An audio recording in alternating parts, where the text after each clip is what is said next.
For the majority of my life, I've had the same core group of best friends growing up. When Santa moved to Indiana, I was excited to add him to be part of that group. Heck, I was even nice enough to let him borrow a couple of my friends to room with him down at IU. You're welcome, Sandon. Xander and I, being as close in age as we are, made it really exciting to finally have somebody stranded with me in the corn abyss that is Indiana. I realize not all families are as lucky as ours is. Not all families get along, let alone do they share a lot of the same interests that Sandon and I do. And while I admit he doesn't always understand or partake in the nerdy delights that maybe me and some of my other friends get into, he definitely adds his own flair to the group.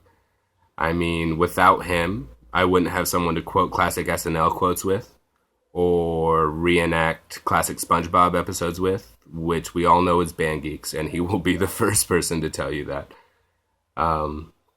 Sandon actually got me into a lot of the music I'm into today, much to my parents' dismay, because it's loud. Nevertheless, I'm appreciative of that. He actually took me to my first music festival, which was Warped Tour, I think, in ninth grade.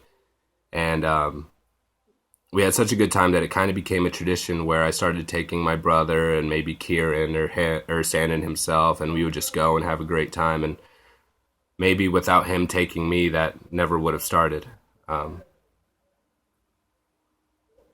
Honestly, I just consider myself really lucky to have had such a great group of cousins growing up, and Sandon has been a really big part of that for me.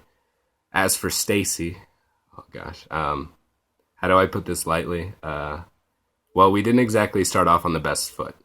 When we first met at CDYC, she developed some preconceived notions of me based off of my cockatoo-styled haircut.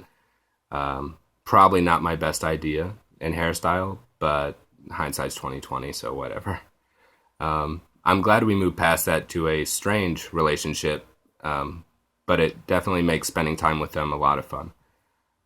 In all seriousness, I'm really happy for you guys, Shannon and Stacy, and I can't wait to see what kind of nonsense we get into in the future.